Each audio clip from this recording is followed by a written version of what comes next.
Hi everyone. I haven't done a story for ages, and I thought it'd be quite fun to have a go at doing one. Um, but I wanted to do it with a bit of a twist. So today's story is from the Grimm's Book of Fairy Tales. Now, most of you will know the fairy tale I'm going to do, but you might not know it quite like this. The original Grimm's fairy tales are a little bit dark and a little bit spookier than what you might be used to. And there's some things which are completely different as well. Things that when people tell the stories nowadays, they forget because these stories weren't really written down at first. They were told from person to person. It was only the Grimm brothers who wrote it down, which is why they're called Grimm's fairy tales. So the stories could change and shift over time. Um, and this story is one of those ones that I think might have changed a little bit as it was told. Originally, it was called Rampion. We know it better as the story of Rapunzel. A rampion, though, or a Rapunzel, is a type of flower whose kind of roots you could eat. It's a little bit like a radish, sort of. It's weird to think now that when we think of the name Rapunzel, her name actually is something that's a bit like a radish. But there you go. And it's also interesting because in the story, the rampion is a really, really important part. This Rapunzel plant is a really important part. She's named after the thing that causes her to be taken away from her mum and dad, something that I think we completely lose when we tell the story again today. So here we go, everybody. The other thing that I'm going to do slightly differently is I'm going to try and tell the story and also draw it. We will see if this works. So this is like, well, okay, let's see. We'll give it a go. The story of Rapunzel or Rampion. There were once a man and a woman who had long in vain wished for a child. At length the woman hoped that God was about to grant her desire. These people had a little window at the back of their house from which a splendid garden could be seen, which was full of the most beautiful flowers and herbs. It was, however, surrounded by a high wall, and no one dared to go into it because it belonged to an enchantress who had great power and was dreaded by all the world. One day the woman was standing by this window and looking down into the garden when she saw a bed which was planted with the most beautiful rampion, or Rapunzel. And it looked so fresh and green that she longed for it, and had the greatest desire to eat some. This desire increased every day, and as she knew that she could not get any of it, she quite pined away and began to look pale and miserable.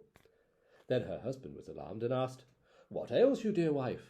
"Ah," she replied, "if I can't eat some of the rampion which is in the garden behind our house, I shall die." The man, who loved her, thought, "Sooner than let your wife die, bring her some of the rampion yourself, lest it cost what it will." At twilight he clambered down over the wall into the garden of the enchantress, hastily clutched a handful of rampion, and took it to his wife. She at once made herself a salad of it, and ate it greedily. It tasted so good to her, so very good, that the next day she longed for it 3 times as much as before. If he was to have any rest, her husband must once more descend into the garden. In the gloom of evening, therefore, he let himself down again, but when he had clambered down the wall he was terribly afraid, for he saw the enchantress standing before him. "How can you dare," said she with angry look, "descend into my garden and steal my rampion like a thief? You shall suffer for it." "Ah," answered he, "let mercy take the place of justice. I only made up my mind to do it out of necessity. My wife saw your rampion from the window, and felt such a longing for it that she would have died if she had not got some to eat." Then the enchantress allowed her anger to be softened, and said to him, "If the case be as you say, I will allow you to take away with you as much rampion as you will. Only I make one condition. You must give me the child which your wife will bring into the world. It shall be well treated, and I will care for it like a mother." The man in his terror consented to everything, and when the woman was brought to bed, the enchantress appeared at once, gave the child the name of Rapunzel, and took it away with her. Rapunzel grew into the most beautiful child under the sun. When she was 12 years old, the enchantress shut her into a tower which lay in a forest, and had neither stairs nor door, but quite at the top was a little window. When the enchantress wanted to go in, she placed herself beneath it and cried, "Rapunzel, Rapunzel, let down your hair to me." Rapunzel had magnificent long hair, fine as spun gold, and when she heard the voice of the enchantress, she unfastened her braided tresses, wound them round one of the hooks of the window above, and then the hair fell down 20 ells, and the enchantress climbed up by it. After a year or two, it came to pass that the king's son rode through the forest and passed by the tower. Then he heard a song, which was so charming that he stood still and listened. This was Rapunzel, who in her solitude passed her time in letting her sweet voice resound. The king's son wanted to climb up to her and looked for the door of the tower, but none was to be found. He rode home, but the singing had so deeply touched his heart that every day he went out into the forest and listened to it. Once, when he was thus standing behind a tree, he saw that an enchantress came there, and he heard how she cried, "Rapunzel, Rapunzel, let down your hair." And then Rapunzel let down the braids of her hair, and the enchantress climbed up to her. "If that is the ladder by which one mounts, I too will try my fortune," said he.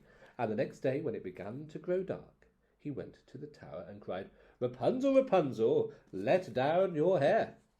Immediately the hair fell down, and the king's son climbed up.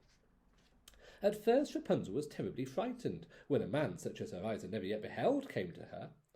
But the king's son began to talk to her quite like a friend, and told her that his heart had been so stirred that it had let him have no rest, and he had been forced to see her. Then Rapunzel lost her fear, and when he asked her if she would take him for her husband, and she saw that he was young and handsome, she thought, "He will love me more than old Dame Gothel does." And she said yes, and laid her hand in his. She said, "I will willingly go away with you, but I do not know how to get down. Bring with you a skein of silk every time you come, and I will weave a ladder with it.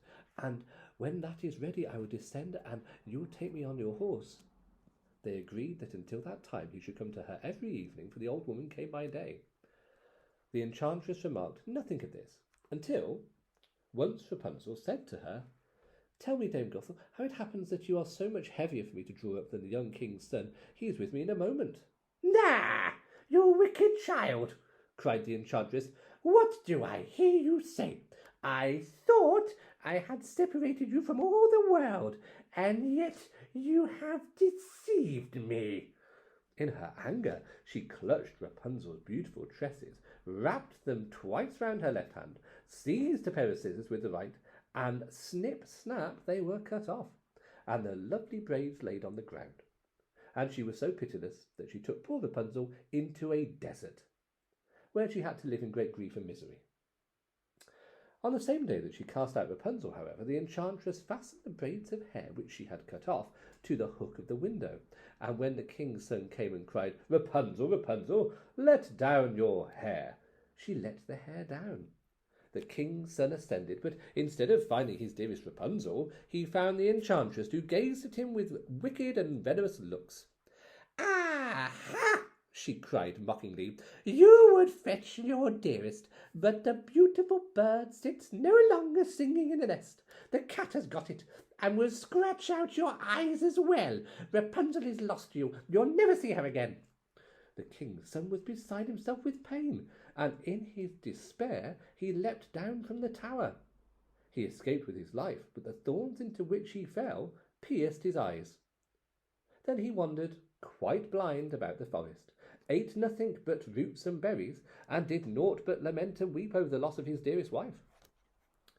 Thus he roamed about in misery for some years, and at length came to the desert, where Rapunzel, with the twins to which she had given birth, a boy and a girl, lived in wretchedness. He heard a voice, and it seemed so familiar to him that he went towards it. And when he approached, Rapunzel knew him, and fell on his neck and wept.